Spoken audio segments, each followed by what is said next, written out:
हरियाणा चुनाव स्टार प्रचारक सीएम योगी की हुंकार, दंगा किया तो 7 पुश्तों की कमाई जब्त हो जाएगी, विपक्षी पार्टियों पर जमकर बरसे योगी। तिरुपति लड्डू विवाद पर डिंपल यादव का बयान, कहा पूरी जांच हो क्योंकि यह हमारी आस्था का सवाल है, लोगों का शरीर शुद्ध नहीं बल्कि अपवित्र हो गया। अयोध्या के सपा सांसद अवधेश प्रसाद के बेटे पर एफआईआर, अपहरण, मारपीट और धमकाने की धाराएं लगी। अवधेश प्रसाद बोले राजनीति से प्रेरित है मुकदमा। कानपुर में एक बार फिर ट्रेन को पलटने की साजिश, रेलवे ट्रैक पर मिला छोटा गैस सिलेंडर, आरपीएफ के साथ रेलवे अधिकारी भी जांच में जुटे। मेरठ में राज्य मंत्री दिनेश खटीक के जीजा की गुंडई, नगर पंचायत के सभासद से गाली गलौज, अभद्रता का आरोप, मुकदमा दर्ज करने की मांग। यूपी में नदियों में उफान जारी, सैकड़ों गांव बाढ़ग्रस्त, काशी प्रयागराज के सभी घाट जलमग्न, जालौन में कॉलोनियां डूबी, 48 घंटे से नहीं गिरी एक भी बूंद। आप देख रहे हैं के न्यूज, खबरों का सारथी। नमस्कार, स्वागत है आपका के न्यूज में। मैं हूं आपके साथ विशाल पंडित। रुक करते खबरों का। लखनऊ से खबर है, सहारा इंडिया से वापस ली गई जमीन की पैमाइश, वापस ली गई जमीन की एलडीए ने शुरू की पैमाइश।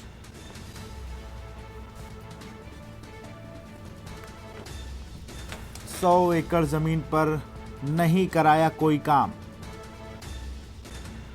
सहारा स्टेडियम का संचालन भी अब एलडीए करेगा।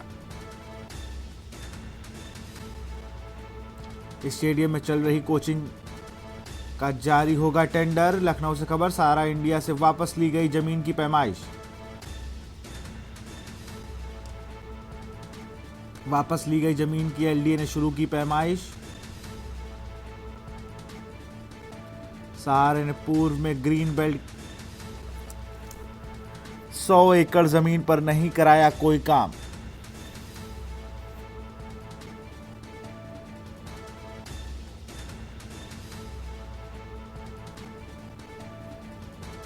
और इसी खबर पर अधिक जानकारी के साथ हमारे सलाहकार संपादक केबक सिंह जी जुड़ चुके हैं। सर, अगर बात की जाए तो एक और झटका है सहारा को। सहारा के ऊपर झटके ही झटके लग रहे हैं। अभी तो ये जो ईडी ने छापे आप पे डाले, जो पैसे वैसे के लेन देन का उस पे भी 10 दिन के अंदर पैसा देना है। दूसरा, सहारा के इतिहास में जाना पड़ेगा। एलडीए ने जरूर इस पे कब्जा कर लिया है कि वो उसका संचालन करेगा, लेकिन स्थिति ये है कि ये जमीन एलडीए की है ही नहीं। ये जमीन जो है, जब यहाँ के मेयर हुआ करते थे अखिलेश दास, उन्होंने ये इनको लीज पे दी थी। ये जमीन अभी एलडीए को ट्रांसफर नहीं हुई क्योंकि एलडीए मेंटेन कर रहा है। हाँ, रोड वोड बनाई थी इसलिए एलडीए को दे दिया गया है। और इस जमीन पे ये जो स्टेडियम के नाम पे किया था, उसमें कोचिंग सेंटर चला रहे थे। और बीच में जब इंद्रमणि त्रिपाठी यहाँ वीसी हुए थे तो इन्होंने इस जमीन को कैंसिल कर दिया था। अभी बाद में कुछ पैसा वैसा जमा करा करके एलडीए के अकाउंट पे इसको रफा दफा करने का प्रयास किया। लेकिन जब ये मामला और प्रकाश में आया तो इस जमीन पे जो सहारा स्टेडियम बना सहारा शहर के अंदर, तो उसको भी कोचिंग सेंटर चला रहे थे, जिसको रोक दिया गया। एलडीए ने अपने कब्जे में ले लिया है। लेकिन अगर सहारा कोर्ट में जाता है तो एलडीए मुसीबत में आ जाएगा, क्योंकि ये जमीन एलडीए की है ही नहीं। ये नगर निगम की जमीन, नगर निगम को अभी एलडीए ने ट्रांसफर नहीं किया है। तो बड़ा विवाद खड़ा होगा। उत्तर प्रदेश सरकार को हुई के सामने बड़ा संकट खड़ा हो जाएगा कि अभी तक एलडीए को ट्रांसफर जमीन हुई क्यों नहीं है, क्योंकि इसे सहारा कोर्ट में जा सकता है क्योंकि ये जमीन नगर निगम की है, एलडीए को भी ट्रांसफर नहीं हुई अभी साल। जी सर, अभी देखना होगा कि अब और क्या क्या चाहिए। सहारा की जो तमाम जमीनें जिन सरकार से लीज पे रखी उन पे क्या होता है। तो आप बने रहिए हमारे साथ। एक और खबर आपको बता रहे हैं लखनऊ से ही। यहाँ यूपी सरकार ने राज्य कर्मचारियों को दीपावली का तोहफा देगी। 12 लाख पेंशनधारियों का महंगाई भत्ता बढ़ाने की तैयारी। 8 लाख राज्य कर्मचारियों को मिलेगा महंगाई भत्ता। कर्मचारियों के महंगाई भत्ते में 4% बढ़ोतरी की उम्मीद। कर्मचारियों के लिए बोनस का भी ऐलान संभव। 8 लाख राज्य कर्मचारियों को मिलेगा महंगाई भत्ता।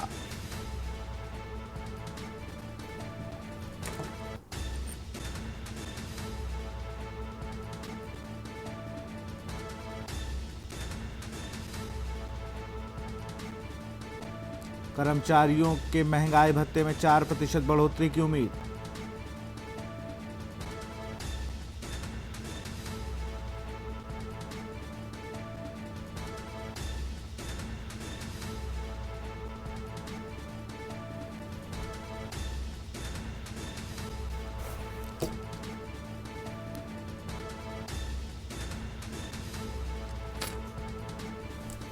और इसी खबर पर अधिक जानकारी के साथ हमारे सलाहकार संपादक हमारे साथ जुड़े हुए हैं। सर, एक बहुत बड़ा तोहफा देने की तैयारी में है यूपी सरकार। देखिए योगी ये चूंकि चुनावी वर्ष तो नहीं कर सकते, लेकिन 10 विधानसभा के उपचुनाव होने हैं, तो ये चुनावी घोषणा भी कही जा सकती है, क्योंकि दिवाली का तोहफा तो हर साल देती है सरकार किसी रूप में। इस समय उत्तर प्रदेश में 8 लाख कर्मचारी हैं और 12 लाख पेंशनर्स हैं, तो इनको 4% महंगाई भत्ता देने की बात कही गई और इसकी घोषणा भी वित्त विभाग द्वारा कर दी गई है। इसमें से तो जुलाई से इनका जो बकाया भुगतान है 1 जुलाई से इनको किया जाएगा। महंगाई भत्ता इनको देने की घोषणा की गई है। कर्मचारियों और पेंशनरों के लिए बड़ी राहत है और उनको इसका बहुत लाभ मिलेगा। लेकिन इसके दूसरे शब्दों कह सकते कि चुनावी घोषणा है, क्योंकि 10 विधानसभा सीटों को 8 लाख कर्मचारी हैं और 12 लाख पेंशनधारी है। इसको चुनावी घोषणा भी कहा जा सकता है विशाल। बिल्कुल, बहुत बहुत शुक्रिया सर तमाम जानकारी के लिए आपका।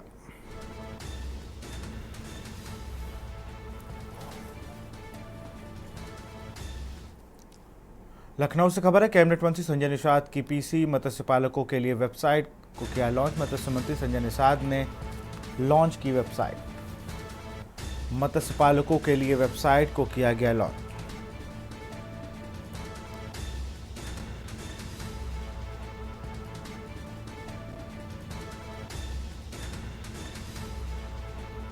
मत्स्य पालन योजनाओं का क्रियान्वयन होगा। निदेशालय तक दौड़ लगाने की नहीं पड़ेगी जरूरत।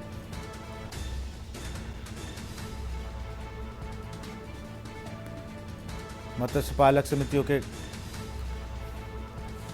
गठन का भी रास्ता हुआ साफ। मंत्री संजय निषाद ने गृह मंत्री अमित शाह को धन्यवाद दिया। तालाबों का ठेका पट्टा स्थानीय समितियों को मिलेगा। समितियों के पंजीकरण का कार्य अब ऑनलाइन हो सकेगा। निषाद राज वोट योजना में भी बदलाव लाया गया। सिस्टम है जो आज हाईटेक किया जा रहा है डिजिटल के माध्यम से, उसका आज इनॉग्रेशन हो रहा है। समितियों का जो 1983 के बाद से ऑफलाइन था और जिसके वजह से बहुत समय लगता था, जगह जगह टेबल लोगों को दौड़ना पड़ता था। गांव के लोग 100-100 किलोमीटर, मछुआरे नदियों किनारे रहते थे, निदेशालय आके उनके ऑफिस पे आना पड़ता था, फिर फाइल, फिर डीडी ऑफिस आती थी, फिर निदेशालय, फिर यहाँ चक्कर। तो ये आज के दिन में मैं हमारे प्रमुख सचिव हैं प्रवीण नायक जी, मैं इनको धन्यवाद दूंगा और हमारे डायरेक्टर रामानी जी हैं, टीम ने पूरे इस पर काम किया है।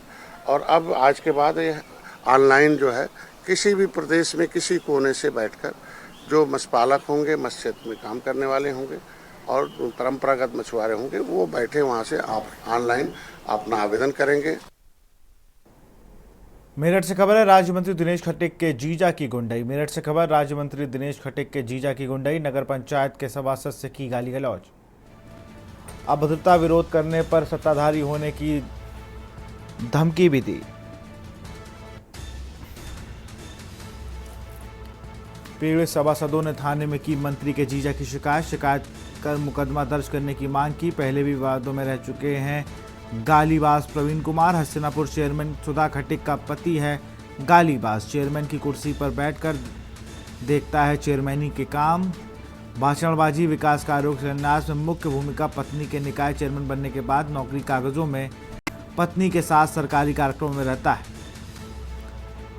हस्तिनापुर चेयरमैन सुधा खट्टिक का पति है गालीबाज। चेयरमैन की कुर्सी पर बैठकर देखता है चेयरमैनी काम। भाषणबाजी, विकास कार्यों के शिलान्यास में मुख्य भूमिका रहती है। पत्नी के निकाय चेयरमैन बनने के बाद नौकरी कागजों में। पत्नी के साथ सरकारी कार्यक्रमों में रहते हैं प्रवीण कुमार। बिजली विभाग में सरकारी कर्मचारी हैं गालीबाज।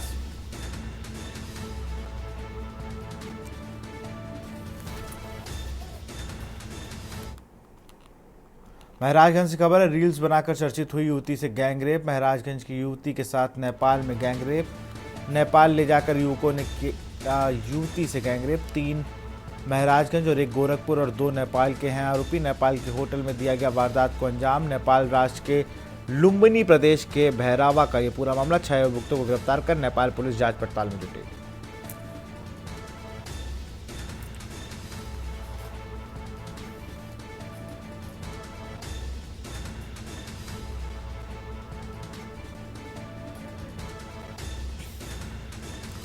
नेपाल के होटल में दिया गया वारदात को अंजाम। नेपाल राज्य के लुम्बिनी प्रदेश के भैरावा का ये पूरा मामला।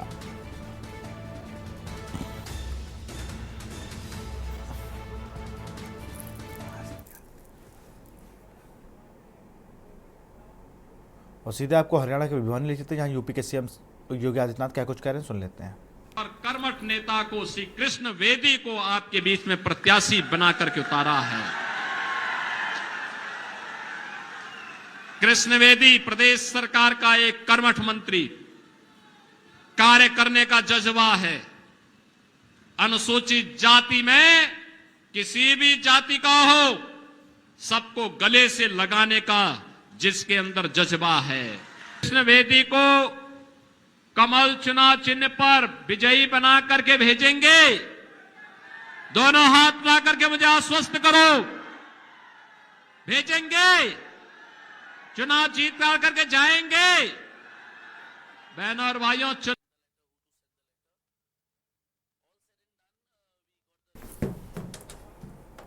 संभल से खबर है, रेप पीड़िता की गोली मारकर हत्या। मामले में पुलिस ने किया बड़ा खुलासा। सगे भाइयों ने ही गोली मारकर की है हत्या।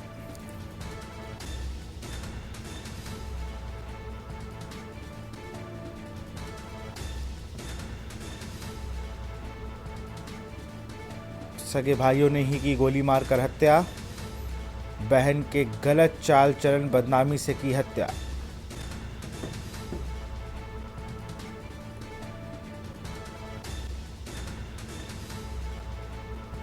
पुलिस ने हत्या आरोपी 2 भाइयों को और मां को किया गिरफ्तार।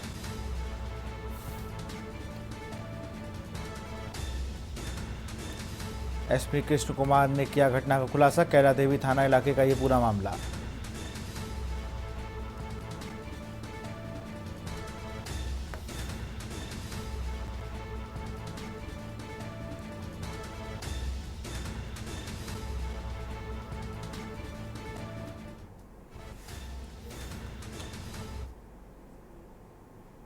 यहां रुकते एक छोटे से ब्रेक के लिए।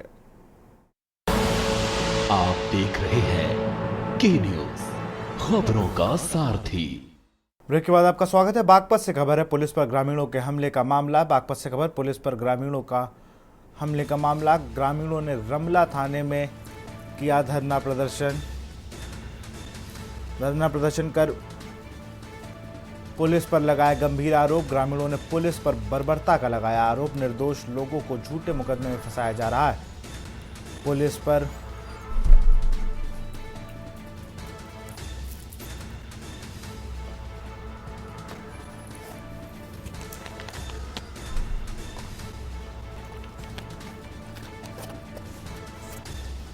वह महिलाओं पर फर्जी मुकदमे लगाए जा रहे हैं। थाने में प्रदर्शन के दौरान ग्रामीणों की निष्पक्ष जांच की मांग।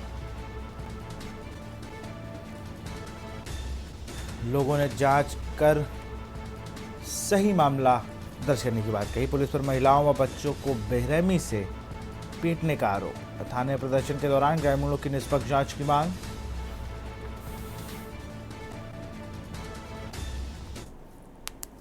हमारे गांव में 2 लड़के आए रात के 1-1:30 बजे करीब। जब 1-1:30 बजे करीब रात को 2 लड़के आए तो वे चौक पर खड़े हो गए। चौक पर खड़े हो गए। मैं एक गयूर नाम का हमारे गांव में व्यक्ति है, उसकी लड़की से कोई बात होगी तो वे अंदर उनके घर में घुस गए। घुस के जाकर लड़की गहरी नींद में सोई हुई थी। जब लड़की गहरी नींद में सोई हुई थी तो लड़की को उन्होंने हाथ लगा कर उठा कर लेकर चलने लगे। लड़की ने हल्ला मचाया। हल्ला मचाने में उनके घर के खड़े हो गए। बाहर पड़ोस में ही संजीव नाम का व्यक्ति, उसके बेटे कश्यप, वे घुस डोरे थे। जब वे घुस डोरे थे उन्होंने हल्ला सुना, वे भागने लगे। एक उन्होंने पकड़ लिया।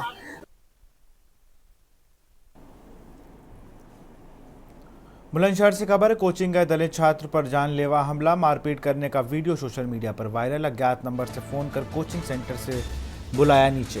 बुलंदशहर से खबर, मारपीट करने का वीडियो सोशल मीडिया पर वायरल।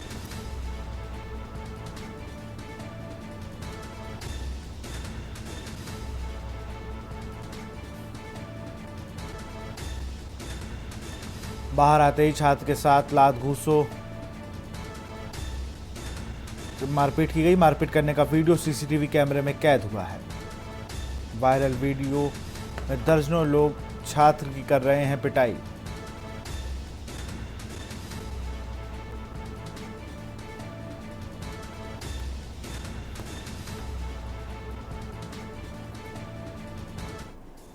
ये वो तस्वीरें हैं जहां पर छात्र से लगभग दर्जनों लोग मारपीट करते नजर आ रहे हैं।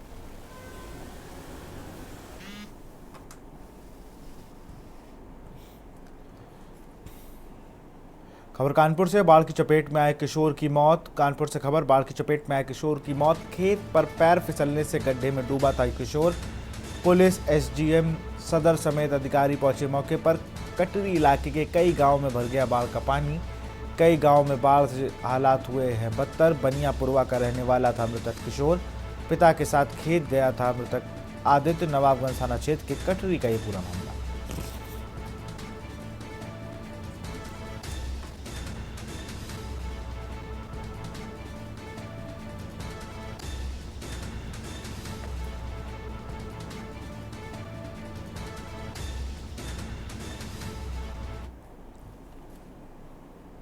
खबर अयोध्या से है। सपा सांसद अवधेश प्रसाद के बेटे अजीत प्रसाद पर मुकदमा दर्ज होने का मामले में सपा सांसद अवधेश प्रसाद का बयान सामने आया है। सपा सांसद ने सफाई देते हुए कहा कि बेटे पर लगा आरोप निराधार, बेबुनियाद, राजनीति से प्रेरित है। मुकदमा अखिलेश यादव ने मेरे बेटे अजीत प्रसाद को मिल्कीपुर विधानसभा से उपचुनाव में टिकट दिया है। मिल्कीपुर विधानसभा में सपा जीत रही है, इसलिए भाजपा बेचैन है। मेरे बेटे पर फर्जी मुकदमा दर्ज कराया गया है। थाना रोनाही क्षेत्र के हाजीपुर बरसेंडी गांव में रोनाही पुलिस द्वारा किए गए अत्याचार से एक आवेदक दुखीराम की मौत हो गई। इस आंदोलन को दबाने के लिए भाजपा साजिश कर रही है।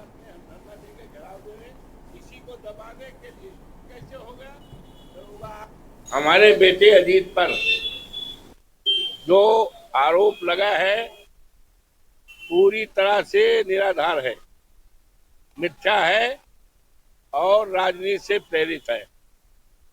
ज्ञातव्य हो, ये सबको पता है कि मिल्कीपुर विधानसभा क्षेत्र में जब सांसद बना, हमने इस्तीफा दिया, खाली हो गया। यहाँ उपचुनाव होना है और जिसके लिए हमारे नेता माननीय अखिलेश यादव जी ने हमारे बेटे अजीत को सर्वसम्मत कार्यकर्ताओं के राय बांटते उसको उम्मीदवार घोषित किया है। भारतीय जनता पार्टी पूरी तरह से भयभीत है और पूरी तरह से कमजोर है और उसको इस बात की जानकारी है कि समाजवादी पार्टी बहुत बड़े वोट से जीतने जा रही है और भारतीय जनता पार्टी कहीं दूर दूर तक दिखाई नहीं पड़ेगी। यहाँ तक कि लोगों में इतना लगाव है इस और सरकार के कार्यों के बारे में इतना गुस्सा है, हर आदमी नाराज है। भारतीय जनता पार्टी को बुरी तरह हराना चाहता है। इस तरह से हमको समाजवादी पार्टी के उम्मीदवार के रूप में, इंडिया गठबंधन के रूप में हमको जनपद अयोध्या का सांसद बनाया है। तब से भारतीय जनता पार्टी बहुत हताश है, इसलिए फर्जी तौर से, राजनीतिक कारणों से फर्जी तौर से ये मुकदमा गठित किया है। और साथ ही साथ आपको पता है कि 18 तारीख को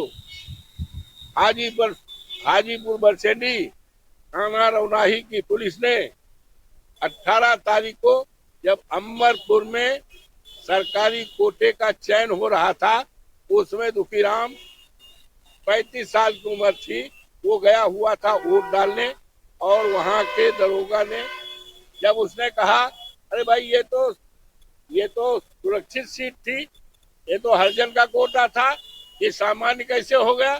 दरोगा आग बबूला हो गए, धक्का मारा, इतना धक्का मार के बुलाया, वो बेसुध हो गया बेहोश हो गया और अस्पताल आते आते मर गया। इस लड़ाई को समाजवादी पार्टी और हम लोग लगातार लड़ रहे हैं।